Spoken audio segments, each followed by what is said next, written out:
Hello everyone, మనం తరచూ హోటల్స్కి రెస్టారెంట్స్కి వెళ్తూ ఉంటాము. వెళ్ళినప్పుడంతా బాగా తినేసి టేస్ట్ని మెచ్చేసి వచ్చేస్తూ ఉంటాము. బట్ ఎవరికి కానీ ఆ హోటల్స్ ఎక్కువ ప్లేట్లో రౌండ్ షేప్లో అరిటాకు వేసి ఉంటారు. అది ఎవరు కట్ చేస్తారు, ఎలా కట్ చేస్తారు, అన్నీ ఎలా కట్ చేస్తారు, ఆ షేప్ ఎలా కట్ చేస్తారు అనే డౌట్స్ అయితే ఎవ్వరికి రావేమో బహుశా. మీలో ఎవరికైనా వచ్చిందేమో కానీ నాకైతే ఇంతవరకు అస్సలు రాలేదు. అందుకే ఈరోజు తిరుపతి మార్కెట్ బయట ఒక షాప్లో ఈ మనుషులు ఇట్లా చేయడం చూసి నాకైతే భలే ఇంట్రెస్టింగ్ అనిపించింది. ఫస్ట్ టైం నేను ఇది చూస్తున్నాను. నేను ఇలా ఫస్ట్ టైం చూశాను కనుక మీలో కూడా ఎంతోమంది ఫస్ట్ టైం చూసే వాళ్ళు ఉంటారేమో అని చెప్పేసి ఈ వీడియో మీతో షేర్ చేసుకుందాం అనుకొని చెప్పేసి రికార్డ్ చేశానండి.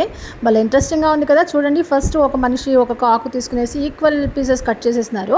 ఆ బంచెస్ అలాగనే పెడితే ఇంకొక మనిషి ఆ బంచెస్ని తీసుకునేసి ఆ ప్లేట్ షేప్ పెట్టేసి ప్లేట్ షేప్లో రౌండ్లో కట్ చేసేసినారు.